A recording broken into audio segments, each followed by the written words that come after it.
La sociología es una ciencia social que se encarga de estudiar las sociedades humanas, sus relaciones, estructuras y comportamientos. Esta disciplina investiga cómo los individuos interactúan en grupos y cómo las dinámicas sociales cambian a través de los tiempos. La sociología se caracteriza por emplear un método científico riguroso para analizar fenómenos sociales, utilizando tanto métodos cualitativos como cuantitativos. Tiene una perspectiva amplia y transdisciplinaria, integrando conocimientos como la política, la economía, la psicología y otras áreas para comprender mejor las complejidades sociales. Su importancia radica en que permite entender y explicar las causas de las desigualdades, los conflictos, el poder y los procesos de cambio social. Además, contribuye a diseñar estrategias para mejorar la convivencia y promover una sociedad más justa y equitativa. Gracias. Auguste Comte, filósofo francés nacido en 1798, es considerado el padre de la sociología y fundador del positivismo. Su obra se desarrolló en un contexto histórico complejo, marcado por los efectos de la Revolución Francesa y los cambios de la sociedad europea. En el siglo XIX, en medio de esa transformación, Comte buscó dar una orden intelectual y moral a la humanidad, convencido de que el progreso dependía del conocimiento científico y la organización racional de la sociedad. Uno de sus aportes más influyentes fue la Ley de los Tres Estados, una teoría que explica cómo evoluciona el espíritu humano en su manera de comprender el mundo. Según Comte, tanto la humanidad en su conjunto como cada individuo en particular atraviesan tres fases de desarrollo intelectual: el estado teológico, el estado metafísico y el estado positivo. Cada uno de esos estados representa una forma distinta de explicar la realidad y de relacionarse con ella. El estado teológico o ficticio es el primero en corresponde a la infancia del espíritu humano. Aquí los fenómenos se explican a través de seres sobrenaturales. El trueno es interpretado como castigo de un dios, la enfermedad como obra de un demonio, la fertilidad como don divino. Dentro de este estado existen tres etapas: el fetichismo, donde se atribuye vida a los objetos; el politeísmo, en el que múltiples dioses gobiernan distintos aspectos de la realidad; y el monoteísmo, en el que una divinidad concentra todo el poder.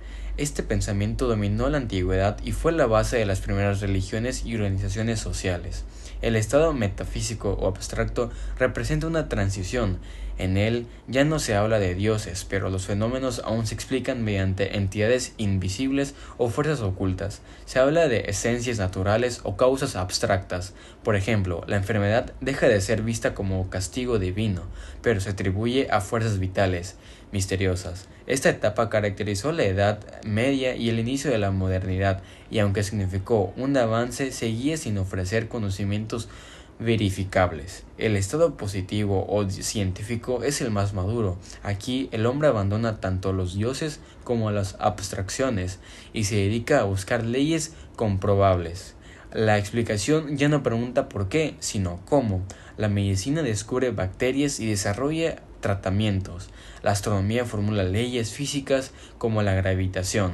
La política se organiza a partir de datos empíricos y ciencias sociales. Para Comte, este estado es el único que asegura el progreso, pues la ciencia permite prever, controlar y mejorar la realidad. Además, la ley no solo explica la evolución histórica de la humanidad, sino también la individual. En la niñez predominan explicaciones fantásicas. En la adolescencia aparecen ideas abstractas y en la adultez, con educación se llega al pensamiento racional y científico. En conclusión, la ley de los tres estados de Comte muestra el conocimiento de los humanos, que es un proceso de maduración de lo sobrenatural a lo abstracto y finalmente a lo científico. La mente humana ha recorrido un camino hacia el progreso, aunque en la actualidad vivimos en la era positiva. El pensamiento teológico y metafísico aún convive con nosotros. Sin embargo, para Comte, el verdadero avance está en consolidar el espíritu científico como el conocimiento verificable pueden generar orden y bienestar en la sociedad. El legado de Comte nos recuerda que la ciencia no es una acumulación de datos, sino una forma de pensar que permite prever y proveer soluciones. Su filosofía sigue invitando a reflexionar sobre cómo usamos el conocimiento y reconocer el futuro depende de nuestra capacidad de aplicar la razón al servicio de la humanidad.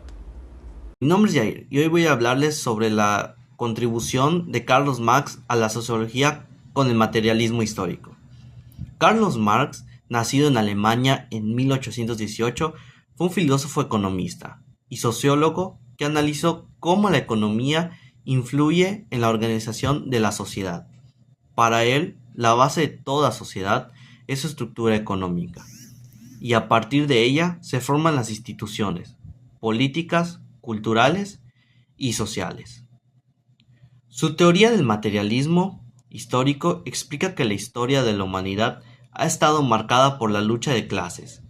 En el capitalismo, esta lucha se da entre la burguesía, que son los dueños de los medios de producción, y el proletariado, que son los trabajadores. Marx también estudió la estratificación social, mostrando cómo las desigualdades nacen de la propiedad y del control de los recursos económicos. Carlos Marx consideraba que esas diferencias generaban explotación y conflictos sociales. Entre sus aportaciones de Carlos Marx destacan la teoría del materialismo histórico, el análisis de la desigualdad social en el capitalismo, y la idea de que la lucha de clases es el motor de la historia. Conclusión: las ideas de Marx no solo marcaron la sociología, sino también inspiraron movimientos sociales y políticos en todo el mundo. Las instituciones son hechos sociales que ejercen una influencia significativa en la sociedad y en los individuos, según Émile Durkheim, un sociólogo francés. Esas instituciones existen independientemente de la voluntad individual y se imponen a los individuos a través de normas, valores y prácticas sociales, siendo externas a ellos. Además, ejercen una fuerza coercitiva sobre los individuos, moldeando su comportamiento y creencias. Las instituciones también son generales y compartidas por una gran cantidad de personas en una sociedad y se transmiten de generación en generación. Entre los ejemplos institucionales se encuentra la familia, que se encarga de la socialización y el cuidado de los niños, de la educación que transmite conocimientos y habilidades a los individuos, la religión que proporciona una base espiritual y moral, y el Estado que gobierna y regula la sociedad. Estas instituciones son fundamentales para mantener el orden social y regular el comportamiento de los individuos, proporcionando estabilidad, continuidad en la sociedad. También pueden influir en la identidad individual y en la forma en que los individuos se perciben a sí mismos y a su lugar en la sociedad. En resumen, las instituciones juegan un papel crucial en la configuración de la sociedad y en la formación de los individuos que la componen. Su influencia se extiende más allá de la esfera individual, moldeando la estructura social y cultural de una comunidad. Al entender cómo funcionan las instituciones, podemos comprender mejor cómo se mantiene el orden social y cómo se forman las identidades individuales. Max Weber propuso una teoría muy importante sobre la jerarquía social, para de esta manera entender cómo se organiza mejor la sociedad.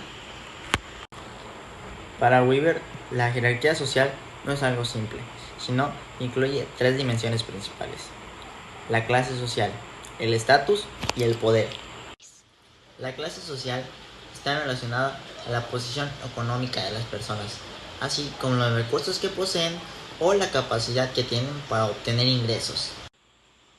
Por otro lado, el estatus social se refiere a la reputación que tiene una persona en la comunidad, no siempre ligada al dinero, sino más bien a factores sociales.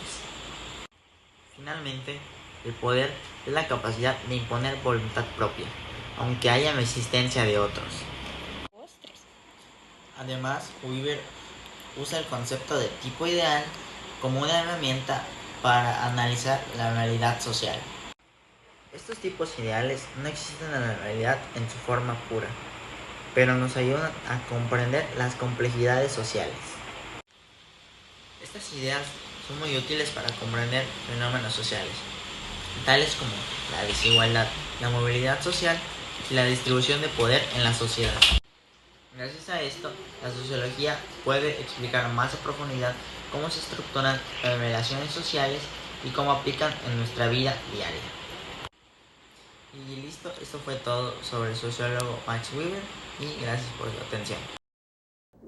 Conclusión. Las teorías sociológicas han sido fundamentales para comprender y analizar fenómenos actuales, ya que permiten explicar cómo interactúan los individuos dentro de una sociedad, cómo se reproducen las estructuras sociales y cómo se generan los cambios. Gracias a estas perspectivas se han podido interpretar problemas como la desigualdad, los movimientos sociales, la globalización y el impacto de la tecnología en la vida cotidiana. En la actualidad, la teoría del conflicto de Karl Marx ayuda a entender las luchas sociales frente a la desigualdad económica y laboral. La teoría funcionalista de Emile Durkheim se refleja en la importancia de instituciones como la familia y la educación para mantener el orden social. Y la teoría de la acción social de Max Weber permite comprender fenómenos como el individualismo y las decisiones razonables en la economía del mercado.